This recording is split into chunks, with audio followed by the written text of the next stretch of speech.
வாலிப பருவத்திலே வாலிப பெண்ணின் நட்பு இல்லாமல் இருப்பது இன்று கல்லூரியிலே படிக்கக்கூடிய முஸ்லிம் வாலிபர்களுக்கு கேவலம். அப்படிதானே? கல்லூரியில படிக்கும் பொழுது எனக்கு ஒரு கேர்ள் ஃபிரெண்ட் இல்லைங்கிறது ஒரு முஸ்லிம் வாலிபனுக்கு படுகேவலம்.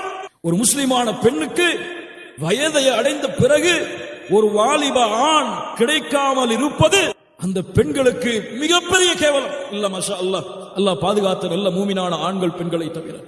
என்ன செய்கிறார்கள் இந்த முஸ்லிம் வாலிபர்கள்?